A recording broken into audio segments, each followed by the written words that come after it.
Hi, everybody. I am so excited to be here today with Pepper Greggs, who has innovated some phenomenal new ways to help trauma survivors heal from the trauma that they have endured. And she has written a book about it, and I want to give her a chance to introduce what it is that she has developed. So, Pepper, name what it is that you have put together. Yeah, so the book is called The Restorative Response System Theory. Okay. And basically, I take the idea that if we have a reptilian brain that can react to trauma and keep us alive and serve us to survival, that we also have a restorative response system that I believe resides more in the amygdala, thalamus, higher consciousness area of the brain. Yeah.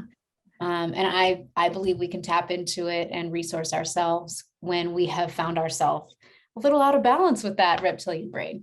Yeah. I think this is so interesting, and not just interesting, Pepper, but transformative, because, I grew up with lots of trauma. I grew up with trauma. I went through my adult life with trauma. I endured so much because of my trauma. Mm-hmm. And I was taught that the answer lies outside of you. Right. The answer lies in going to therapy and talking about your trauma. Mm-hmm. And the answer lies in copious amounts of psychotropic medication. Right. And furthermore, I was taught that if I did these things and I wasn't getting better, I was doing it wrong. Yeah. But here we are in a whole new place with you introducing the concept of not only are our responses to trauma not pathological, right? There's nothing wrong with us in the way that our brains respond to trauma, but we possess the capacity to restore ourselves, which is a 180-degree shift from that Western medical model. So tell me how you came to where you developed this theory, because it's completely contradictory to what we're taught in Western society. Yes. So, Bobby, I, like you, grew up with a lot of childhood trauma, and I was given what I call a doomsday diagnosis of you're going to be chronic with depression, you're going to always have PTSD, CPTSD, like all these issues. My ability as a parent was questioned, all of these things. Yeah. And I just refused that was the final answer. And it's been a journey, but I came to the space of feeling like when it came to the Western approach to mental health, yes, I felt like I was trauma bonding with my treatment. Oh, wow. That's a powerful statement. And, talk therapy only goes so far. And medications, when they would try new medications, it was like I had to go through this cycle, 30-day cycle of feeling more crazy before I could feel some kind of maybe relief, maybe worse. And then what it did to my body in the interim, I'm just like, bodies aren't created to live on those kinds of chemicals. They just are not. No. And while they're also not created to live on the longevity of trauma reaction signals like adrenaline, right? There had to be a better way. I did not appreciate only having symptoms treated. So I really wanted to, so I kind of went inward, and then I joined the association as a coach. And it was not until the summer of 2021 when I was just burning out on life. I was running a very successful business, but my emotional state, my mental state were struggling, and had a moment where my life just kind of imploded. And I really had to go through like a dark night of the soul, and then I was actually just kind of in my recovery, like all I knew was if I want to come back from this, Yes. I have to go inward and heal this. And there were things that I learned through the association that helped me a great deal. But then when I stepped into the space of somatic work and adding my body into the space, I was like, okay, my brain has got this, my heart has got this, my soul feels some kind of way about it. But in the nervous system, I was like, the answers got to be here. So taking Linda Ty's first initial class on the somatic resilience and embodiment. Yep, fantastic class. Yes. And it was such a heavy first class. Like there was so much information she gave us. And my husband, of course, Coach PJ, was taking the class with me. And he's actually the reason why we were in the class. Because like, you need to do something. You want to be a life coach, but you need to do a little bit more than that. Like you have more to you than that, and there's nothing wrong with life coaches, but he had more than that. So he takes this class and he's learning all the things that I've been learning through the association. And he's like, this is what you guys learn. Like, there's just so much. His mind was just, so anyway, so he actually had to go lay down because he was emotionally exhausted. From all that information. And just like, it just aligned, it just all hit with him, and you've been in her classes, that like she gets right to your soul. Yeah. And so I just immediately, like my left ear started ringing, which for me is a sign that I'm getting what I call a download, or I'm, the universe, God, whatever you want to call it, just starts, and I'm just like, okay, I need to sit with this. Right. And I remember in particular when she showed us about the window of capacity. Okay. And she aligned it with the nervous system. Yes. And I'm like, if we have trauma reactions, right, why don't we have restorative responses? And then it was like this light question, right? And this light bulb goes off and was like, who says we don't? Right. And being curious as I am, I'm start researching like who knows about this? Clearly I couldn't have just come up with this. Like, so I start researching and nobody's talking about it. Nobody's talking about your vagus nerve, your soul nerve. No one's talking about how to resource yourself back to a space of restoration and repair and recovery. And everyone's talking about treating symptoms. Yes.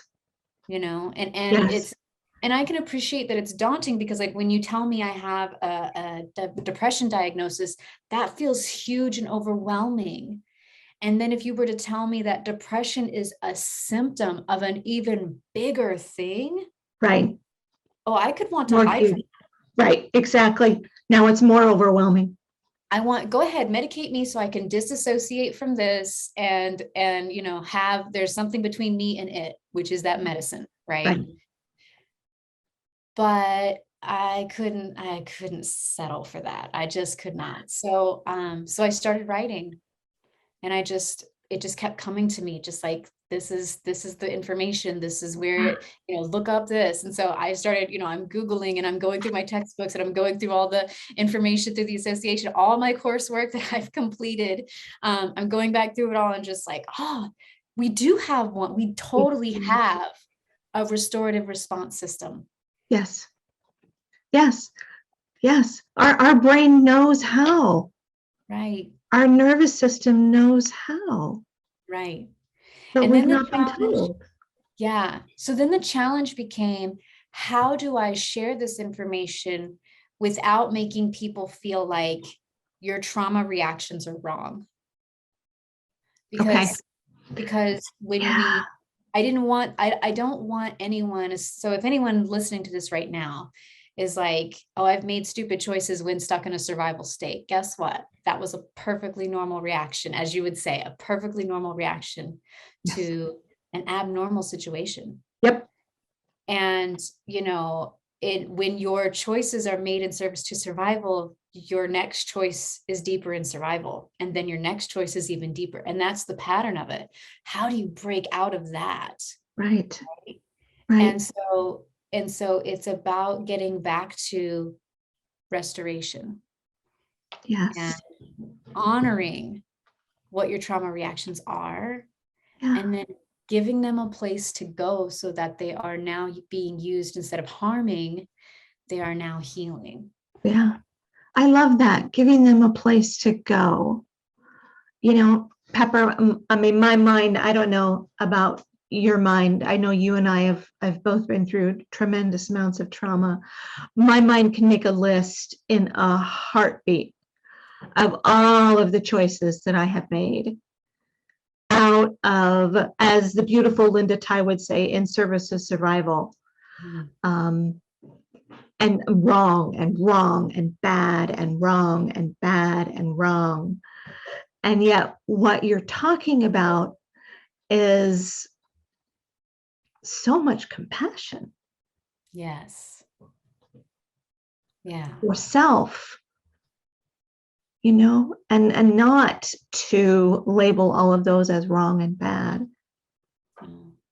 You know, and that, if you know, if you can walk away from this whole thing, which there is so much more to it, but like you said, if you can walk away from that with that one message that your trauma responses were not wrong and bad. Right. Yep. What a gift is that? It automatically shifts. It does. And you're no longer, you know, when you make these choices, they come back to you. You know they're unhealed when they come back to you as intrusive thoughts. And you know they're not healed when you're beating yourself up about them. Oh, I shouldn't have done that. I shouldn't have done that, you know. And the thing is, and the other side of that is, well, if this trauma had ever been presented to me, I would have reacted in this way. And this is a very common thing we do in the Western world where, you know, well, if someone had threatened to hurt me, I get them first. Right. And Yeah. it's so easy to say that. It's so easy to believe that until you're in that moment, and nobody knows how they're going to react when in the moment faced Right. with something. Right.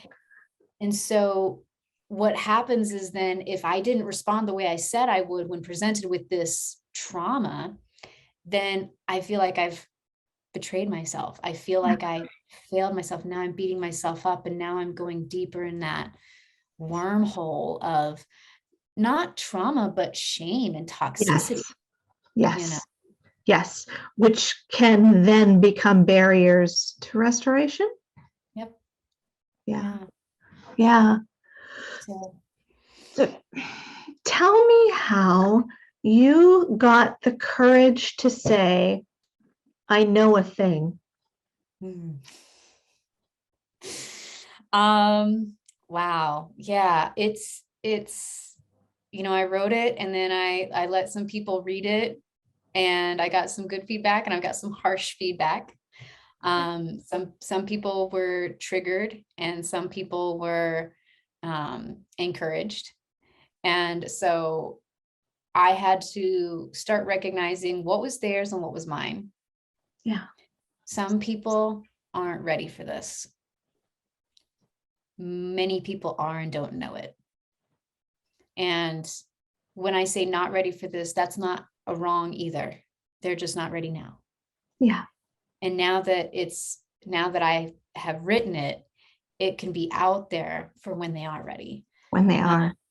Yeah. And so, you know, but I had to also be ready. I had to also come to a place of this is right. And so I practiced it a bit on my family. And even in my practice, the inside out experience, I started practicing with my clients, and it was so wonderful just to watch them resource themselves using REST. Yeah. And seeing them go from existing to living. You know, life's not perfect. It is full of experiences, and you know, everyone wants to think that grief is here and joy is here, and the truth is they are here.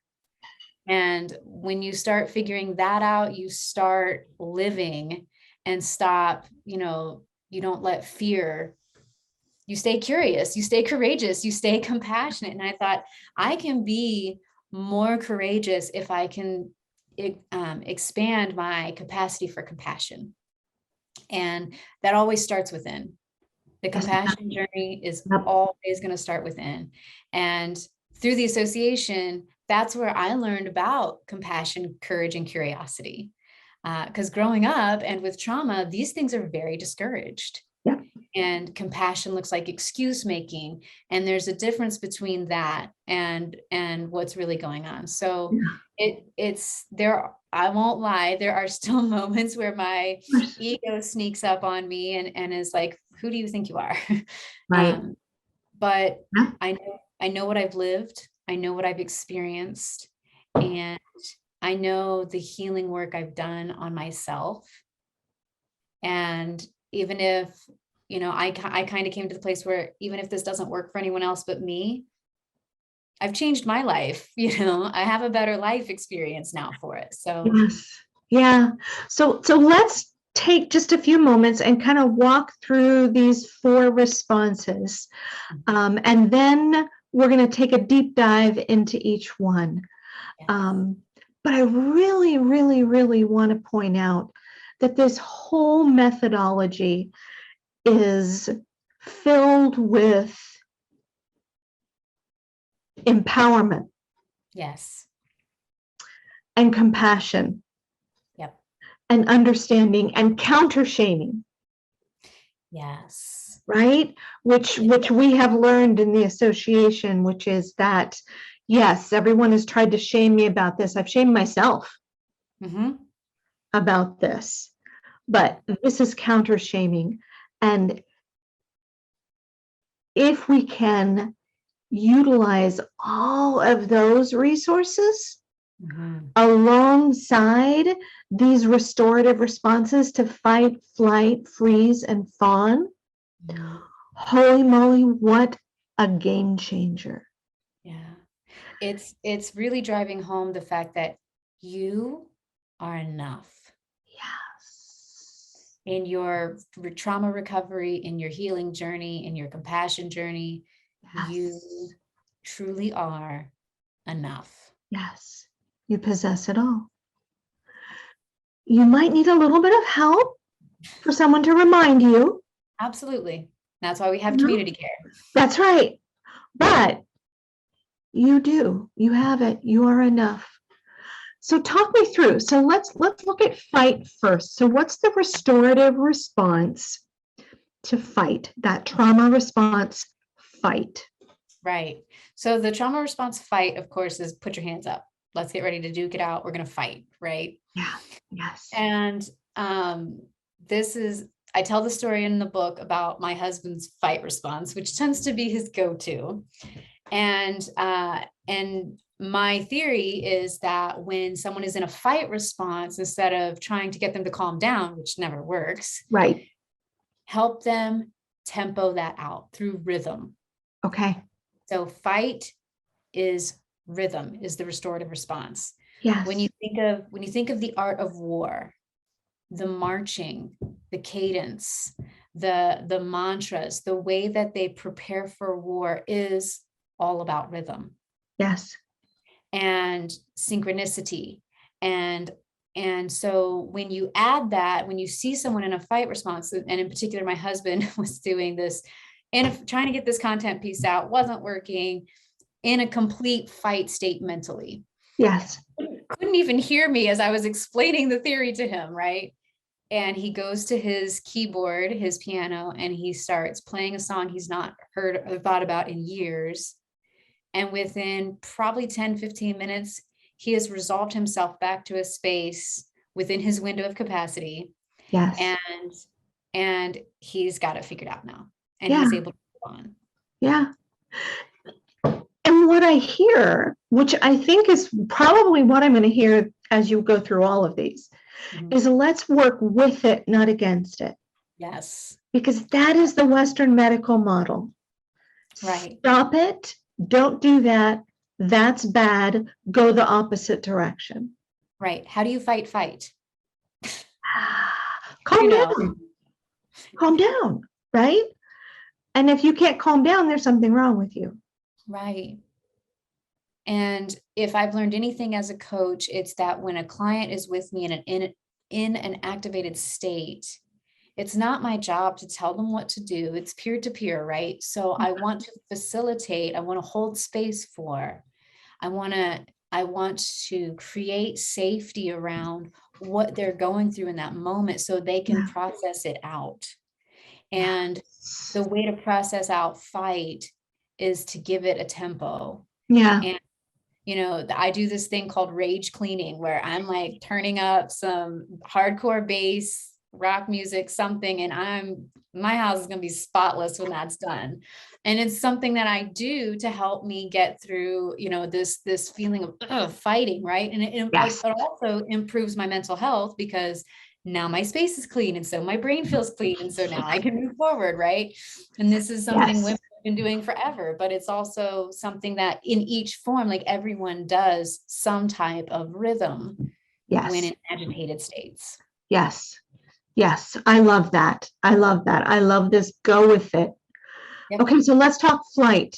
What is the restorative response to flight? Rise. So this one I wasn't sure how this one was going to work initially, because I'm like, if someone's running away, like I can't catch them, right? Like they are flying, right? And so, I had a situation with a client in particular who that's kind of their favorite thing to do. And we talked about titration, and that she could come close to it and then fly. She'd be gone. And so what I found for her was, if you get to where you start feeling this, I need to get out of the space, let's talk about where you go. Yeah. And she never had to think about where to go. She just always thought about when to go, when to flight. Yes. And so flight is an honorable response to danger, to the threat of danger and trauma. It is. Of course it is. Yeah. And so to say to someone who's in flight, stay, well, then they're going to move into one of the other trauma responses, right? Because they're trying to get away from danger. Right. And so when I was an animal behaviorist, when we would work with dogs that were what we called reactive, they would be walking and they'd be fine with other dogs, but when on leash or a fence was there, then they would get reactive. And it was just, people thought they were dangerous. They were trying to actually get away because the leash was preventing that. Right. So they moved into fight, or they would move into fawning and start, oh, give me all the attention. And so what we would teach them is come away from that and come to me. So whatever this thing is that puts you in oh my goodness, I'm trapped, I need to run away. Right. Let me give you somewhere to go with that. Yeah. And so teaching the dog to look at us, and then we would reward that, and then we would continue moving on. That gave them a way to channel that flight response to a more appropriate space, right? So, and sometimes that looks like going on a drive. Sometimes that looks like taking a walk. Sometimes it looks like that I'm going to step away from these umpteenth Zoom meetings today and then come back whenever I've had a break. And so whatever that looks like, that's the other thing I love about the theory, is that you define what it looks like for you. Yes. And you have the power. Right. So whatever state you're in, if you find yourself like, I want to run away, great. That's where we run into. Are we running to the ice cream shop real quick? Are we going to run, when you think about children playing hide and seek or tag, there is, if you look at play style, this is something we talk about with animals, especially. Yeah. But in the game of tag, it's always with dogs, the game of chase is a way of whoever's in front is leading. So I would always turn that reactive moment when they'd want to fight into, oh my goodness, you want to run? Why don't you chase me? Let's turn it into a game. Yes. And they'll take their focus off of this stressful trauma trigger. Right. To this, I have somewhere to go, and it's a game, and and now it's healing. Yes.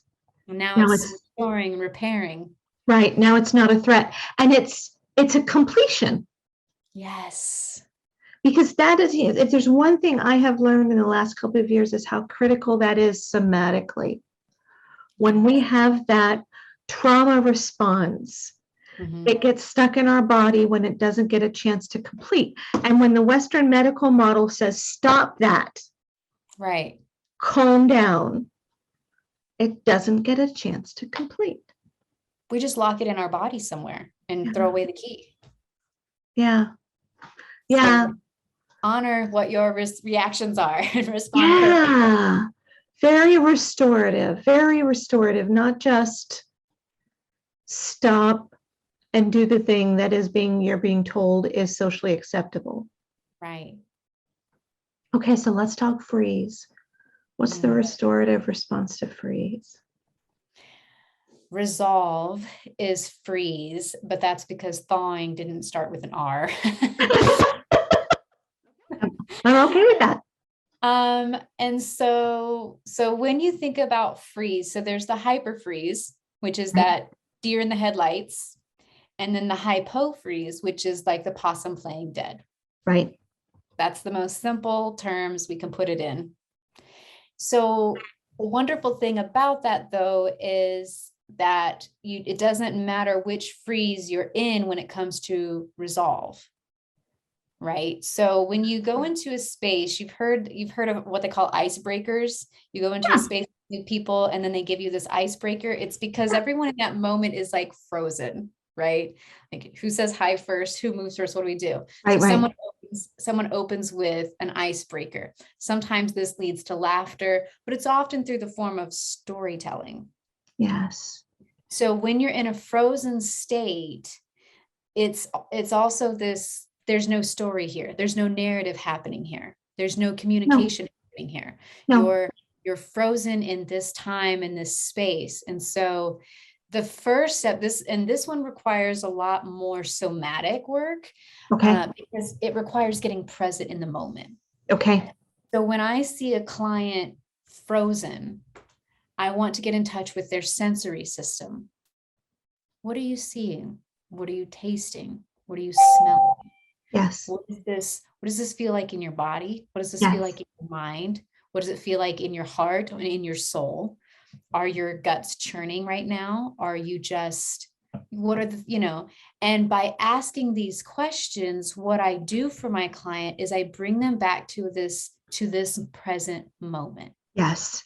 Yes. Get them grounded back in the moment. Yes. Once they're grounded back in the moment, you can sit right there. You don't have to move. You don't even have to make eye contact with me. But then we start going, what's the story? If I can get them to share a narrative about it, then that empowers them. That's practicing autonomy. That's empowering them with their truth. And so instead of sitting there going, I froze and I beat myself up now because I froze, and this is what I do is I freeze. Okay, you froze. What if it was just more of a pause? What if it was a pause to get present? Yes. So this one is one that I still flesh out a lot because freezing isn't one of my go-tos generally. But I will have moments where like I'll be talking and my brain will just freeze and I'll be like, and I'm in a hyper freeze. Give me just a moment. But it's about when you find yourself, and it takes conditioning. This one takes conditioning. When you find yourself in freeze, pause. Yeah. What do I see? What do I taste? What do I smell? It's also the beginning steps to combating the panic attack that sometimes follows this response. All right. Yeah. So then it looks like you're starting to breathe a little differently. Why don't we change? Why don't we move with that breath? Why don't we put our feet on the floor? Why don't we, again, anything I can do to bring that sensory input into the space that will help them move forward. So again, when I was an animal behaviorist, we would have dogs that would go into a freeze and shut down is what we call it, just complete shutdown. Yes. And so there's no forcing that animal in that space. There is no learning that can happen in that space. No. And so the things that we look for, like we would do tapping with the dogs, tapping right here. and just trying to get them back present in the moment. Then we would offer food. Sometimes they're too frozen to take food. Okay. So I'm going to keep tapping. I'm going to keep rhythmically, and adding their sensory input. Okay. How about some water? Okay. How about warm? How about cold? How about, and just seeing how their body responds to it. If I run my fingers down the spine of a dog and at any point it quivers, okay, that's a point that we have some action going on. That's not frozen. It's true. So I will keep going. Oh, look, it still quivers. Cool. And then I will find other places. For a quick go-to for dogs is the base of their ear. If you can massage the base of their ear, it immediately starts releasing endorphins in their brains, and the feel-good chemical starts to go throughout their body. Then they'll start panting. And then we watch for the cadence of their panting. Is it a or is it more of, is it a longer pant? And this tells me how much they've come out of that freeze state. Yes. Yes. But again, working with it, not against it. That's it. Right. These are instinctual ancestral responses. They are not to be dishonored, because if you try to do that, they'll come back for you. But if you honor them, and like you said, let them go to completion, give them somewhere to go, then you are doing the healing work. So the thing about life is trauma is going to happen. Life has trauma. It has grief and it has joy, and it's a beautiful experience. And if you allow yourself the gift of conditioning yourself in rest, then what you end up having is not an existence in survival, but rather the experience of living your best life. And you're doing it in a way that honors yourself, honors your ancestors, and honors other people as you grow from that space. Yes. Yes. And I just keep coming back to the compassion of, because once you have compassion for yourself and you become more aware of, oh, I've got these ways to resolve these issues, and I'm not afraid of these things that other people are responding to, and I recognize it's all just part of life, then I have a greater capacity to be present for others and to help them maybe make some of the same choices and the same realizations. Oh, yes. This shows up a lot for me in the parenting department. I bet. And I do have to say that parenting with RReST has been such a delightful, like, I feel like RReST has made our relationship even better. And we have a really close bond, me and my child, but to be able to engage in play with RReST applied to it. Yes. Oh, it's a whole nother level for sure. Yeah, I love it. I can't wait to hear more about it when we talk about that. But let's move on to fawn. Yes. Tell me the restorative response to fawn. Reframe.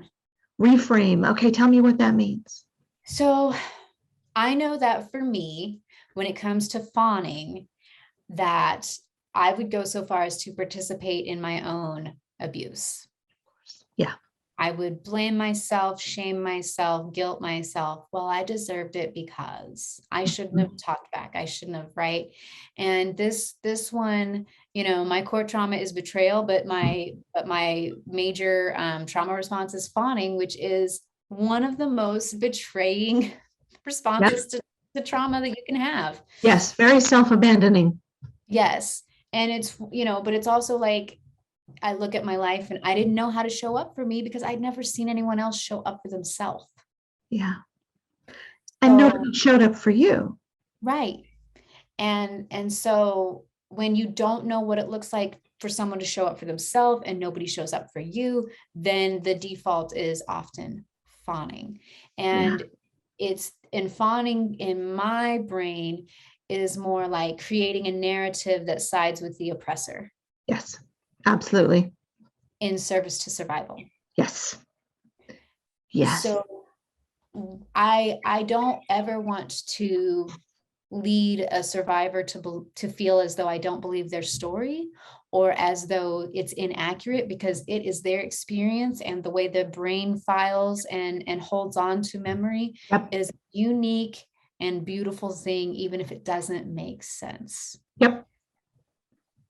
But I always like to go back to these spaces. And if the narrative that they created continues, is conducive to harm and not healing, then it tells me that it's not actually framed in truth.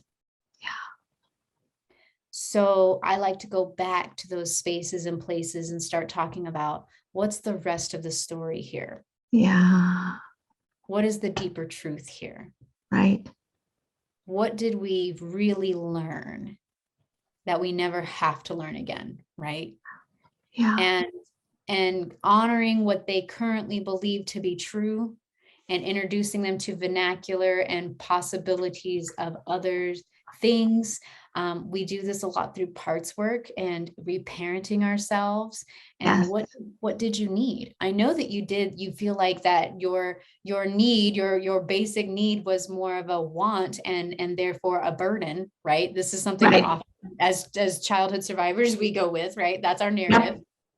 But what's the rest of the story? The rest of the story is, you deserve food, you deserve clothing, you deserve shelter. So what if it was a candy bar on this occasion? So what if it was, the latest pair of whatever the name brand is? These are still needs.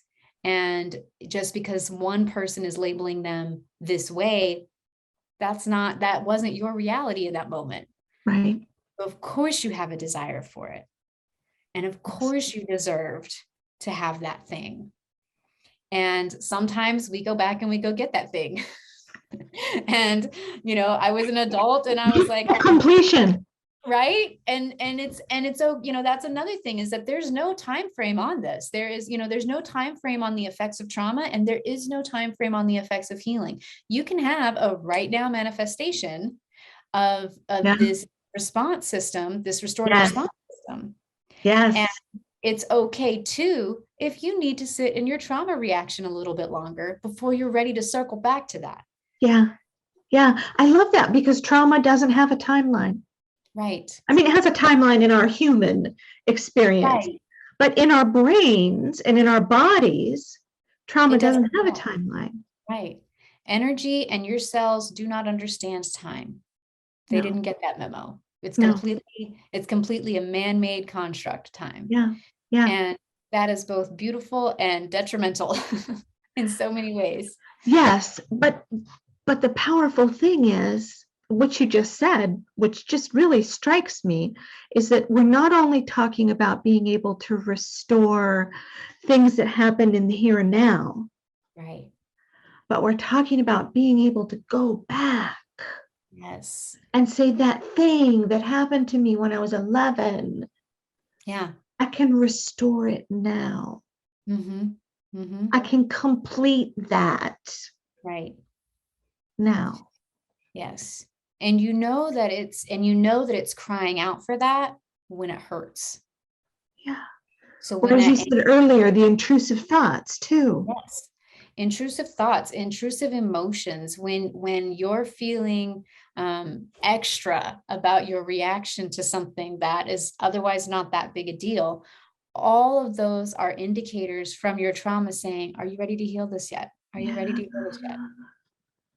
And the power is yours. The right to do so is yours.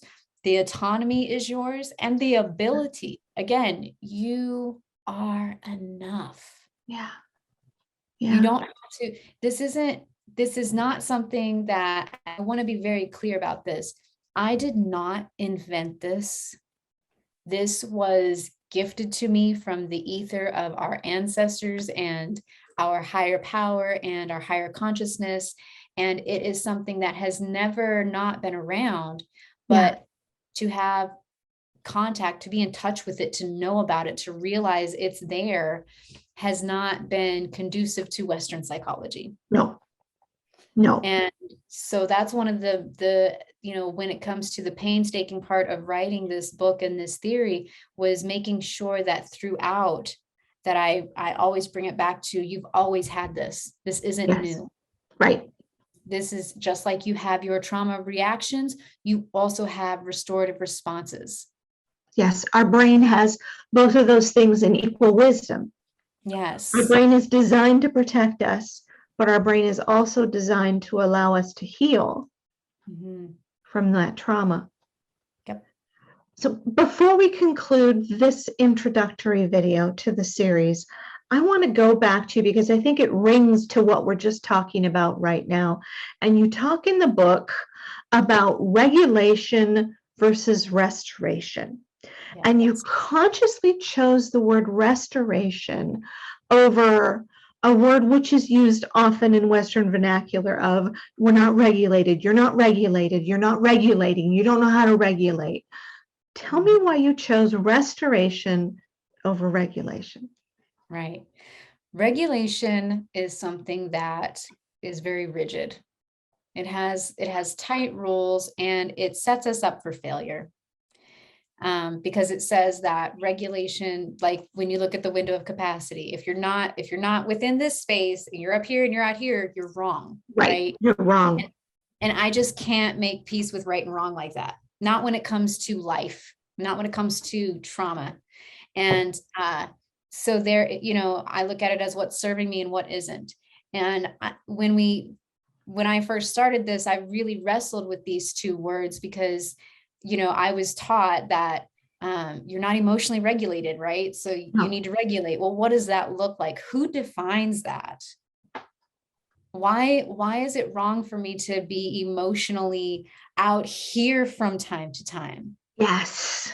Is it not an outlet? Isn't it an outlet to, want to beat my chest and Tarzan yell once in a great while? Like there's something, for some reason, I have the ability to do that. So why take that? Why not do it? Yeah. And okay, maybe there's a time and place socially, it's more socially acceptable We'll than get others. that. Yes. Fair enough. But to say that it's wrong, to imply that it needs rules and boundaries and limitations to the point in which I detach perhaps from my authentic self, that didn't sit well with me. So when I think about restoration, restoration is my authentic self in her most healed space. Yes. Yeah. Where regulation is, I can fake it till I make it. And it's somebody else's definition. Right. Of where you should be. Exactly. And nobody can know where I should be better than me. Yeah. And so, I do want to say to the survivors of childhood trauma that it is hard to fathom restoration when you've never felt normal. You've never felt. What is restoration when you've never had a chance, right? Right. Well, it's the word I've struggled the same thing when I labeled trauma recovery coaching. I have nothing to recover.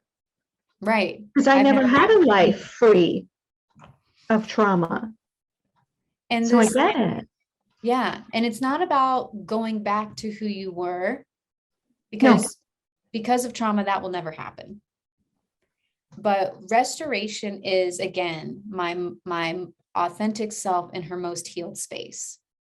And that is something that is not just me in this lifetime. That goes back to generations before me. That goes back. It's this concept that, if I'm regulated and you're not regulated, one of us is wrong, right? But if I am restored and you're in a trauma reaction, my restoration is contagious. Yes, it is. And it will either push you further into your trauma reaction, or it will pull you into my restorative response. Yes. So by gifting myself this restoration, this who I am before anyone even knew me, before I had a clue about a clue, right? Because trauma can be experienced precognitively, preconceptually. It can be, in all the pre's, as we say, it can be experienced in these ways. It's generational, right? So is healing. Yes, it is. And so it's okay if I don't know who I was before trauma. because that's not who I'm trying to be. Right.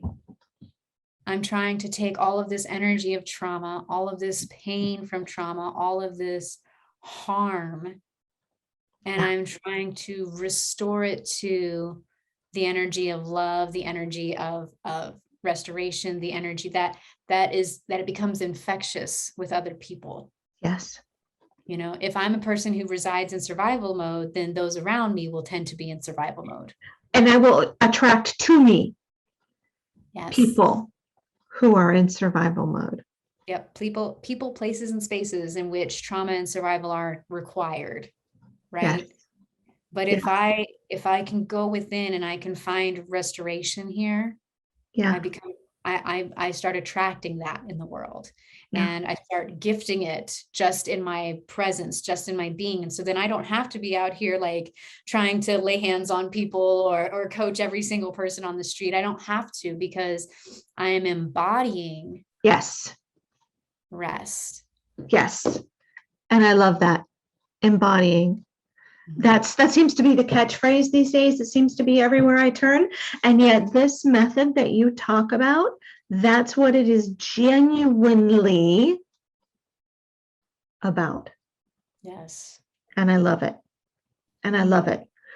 So thank you for giving me this introductory snapshot. And thank you to everyone for listening to us. Stick with us though. We're going to keep going. We're going to now take a deep dive into each one of the trauma responses and the restorative response. So up next is going to be the video on fight, and then rhythm and movement. And so come back and listen to us talk about that. And we will see you in whatever time that you come back and sit and chat with us. Thank you. Okay.